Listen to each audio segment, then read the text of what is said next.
Bidadi township ಯೋಜನೆಯ ರಾಜಕೀಯ ಜಟಾಪಟಿ. Bidadi township ವಿರೋಧಿಸಿ ಜೆಡಿಎಸ್ ಪಾದಯಾತ್ರೆ. ಜುಲೈ 30ರಿಂದ ಆಗಸ್ಟ್ 1ರ ಒಳಗಾಗಿ 3 ದಿನಗಳ ಪಾದಯಾತ್ರೆಯನ್ನ ಹಮ್ಮಿಕೊಳ್ಳುವಂತೆ ಯೋಜನೆಯನ್ನು ರೂಪಿಸಲಾಗಿದೆ.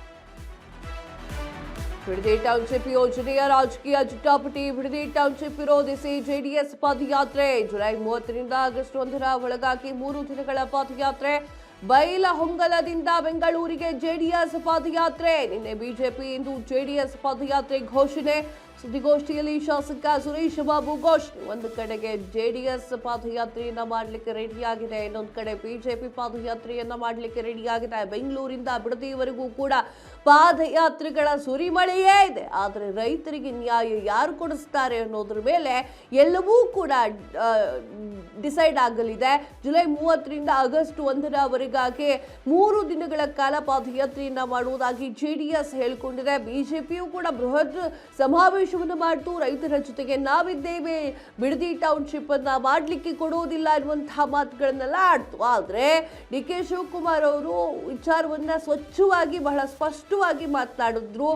ಮೊನ್ನೆ ನಡೆದಿರುವಂತಹ ಒಂದು ಪ್ರೆಸ್ ಮೀಟ್ ಅಲ್ಲಿ, ನಾವು ಯಾರಿಗೂ ಕೂಡ ಒತ್ತಾಯವನ್ನ ಮಾಡುವುದಿಲ್ಲ, ನಿಮ್ಮ ಇಷ್ಟ, ನಿಮ್ಮ ಖುಷಿ, ನೀವು ಜಮೀನು ಕೊಡಬೇಕು ಅಂದ್ರೆ ನೀವು ಕೊಡಬಹುದು, ಇಲ್ಲ ಕೊಡಕ್ಕಾಗಲ್ಲ ಅಂತಂದ್ರೆ ಕೊಡೋದು ಬೇಡ, ನಾವು ಯಾರಿಗೂ ಒತ್ತಾಯ ಮಾಡುವುದಿಲ್ಲ, ಯಾರ ಕುತ್ತಿಗೆ ಮೇಲೂ ನಾವು ಕುತ್ಕೊಂಡಿಲ್ಲ ಅಂತ ಹೇಳಿ ಡಿ.ಕೆ. ಶಿವಕುಮಾರ್ ಅವರು ಸ್ಪಷ್ಟವಾಗಿರುವಂತಹ ಪತ್ರಿಕಾಗೋಷ್ಠಿಯನ್ನ ಕೊಟ್ಟರು. ತದಾದ ನಂತರ ಬಿಜೆಪಿಯವರು ಮತ್ತು ಜೆಡಿಎಸ್ ಅವರು ಸಮಾವೇಶಗಳನ್ನ ಮಾಡಿದ್ದು ಮತ್ತೆ ರೈತರ ಪರವಾಗಿ ಮಾತನಾಡಿದ್ದು. ಯಾವ ಉದ್ದೇಶದಿಂದ ಅಂತಂದ್ರೆ, ನೀವು ಬಿಡದಿ ಟೌನ್ಶಿಪ್ ಅನ್ನ ಕೈ ಬಿಡಬೇಕು, ಯಾವುದೇ ಕಾರಣಕ್ಕೂ ಕೂಡ ಅದನ್ನ ಮುಂದುವರಿಸೋ ಹಾಗಿಲ್ಲ ಅಂತ ಹೇಳಿ ಅವ್ರು ಹೇಳ್ತಿದ್ದಾರೆ. ಇನ್ನು ಕಾಂಗ್ರೆಸ್ ಅವ್ರು ಏನ್ ಹೇಳ್ತಾ ಇದ್ದಾರೆ ಅಂತಂದ್ರೆ, ಈ ಬಿಡದಿ ಟೌನ್ಶಿಪ್ ಅನ್ನ ಸಹಿ ಹಾಕಿದವ್ರು ಮೊದಲು ನಾವಲ್ಲ, ಸಹಿ ಹಾಕಿದ ಜೆಡಿಎಸ್ ಮೂಲವೇ. ನೀವು ಸಹಿನ ಕೊಟ್ಟಿರೋದು, ನೀವಿವಾಗ ಇಲ್ಲ ರೈತರಿಗೆ ಅದು ಕಷ್ಟ ಆಗುತ್ತೆ ಬಿಟ್ಟಿದೀವಿ ಅಂತಂದ್ರೆ, ಅದಾದ ನಂತರ ಯಾರ್ಯಾರು ಅಧಿಕಾರಕ್ಕೆ ಬಂದಿದ್ದಾರೋ ಅವರೆಲ್ಲ ಸ್ವಲ್ಪ ಮುಂದೂಡ್ತಾ ಬಂದಿದ್ದಾರೆ.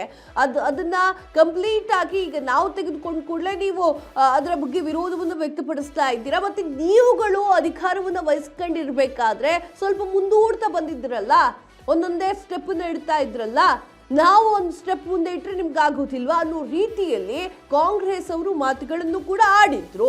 ಈಗ ಗೊತ್ತಿಲ್ಲ ಪಾದಯಾತ್ರೆ ಎಷ್ಟರ ಮಟ್ಟಿಗೆ ಯಶಸ್ವಿಯಾಗುತ್ತೆ ಅನ್ನೋದನ್ನ ಮುಂದಿನ ದಿನಗಳಲ್ಲಿ ಕಾದ್ ನೋಡಬೇಕು. ಪಾದಯಾತ್ರೆಗಳಿಂದ ಏನಾದ್ರೂ ಆಗತ್ತಾ ರೈತರಿಗೆ ಅನ್ನೋದು ಗೊತ್ತಿಲ್ಲ, ಅದು ಕೂಡ ಕಾದ್ ನೋಡ್ಬೇಕಾಗಿರುವಂತಹ ಅಂಶವೇ. ಇದ್ರ ಬಗ್ಗೆ ಮಾತನಾಡಲಿಕ್ಕೆ, ಹೆಚ್ಚಿನ ವಿಚಾರಗಳನ್ನ ಹಂಚಿಕೊಳ್ಳಲಿಕ್ಕೆ ಐಶ್ವರ್ಯ ಪ್ರತಿನಿಧಿ ನಮ್ಮ ದೂರವಾಣಿ ಸಂಪರ್ಕದಲ್ಲಿದ್ದಾರೆ. ಐಶ್ವರ್ಯ, ಈಗ ಜೆಡಿಎಸ್ ಪಾದಯಾತ್ರೆಯನ್ನ ಮಾಡ್ಲಿಕ್ಕೆ ರೆಡಿ ಆಗಿದೆ, ಇನ್ನು ಒಂದ್ ಕಡೆ ಬಿಜೆಪಿಯು ಕೂಡ ಪಾದಯಾತ್ರೆಯನ್ನ ಮಾಡ್ತೀನಿ ಅಂತ ಹೇಳಿದೆ. ಇದು ಎಷ್ಟರ ಮಟ್ಟಿಗೆ ರೈತರಿಗೆ ಉಪಯೋಗ ಆಗುತ್ತೆ?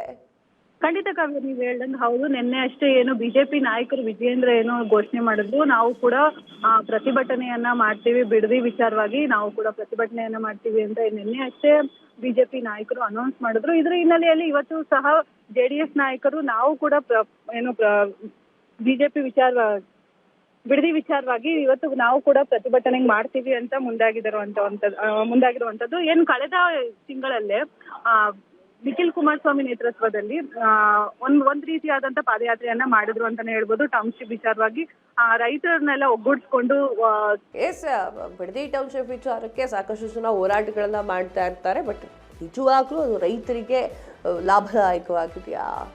ರೈತರ ಮುಖ ನೋಡ್ತಾ ಇದ್ದಾರ ಅವರು ಪ್ರಶ್ನೆ ಅಷ್ಟೇ.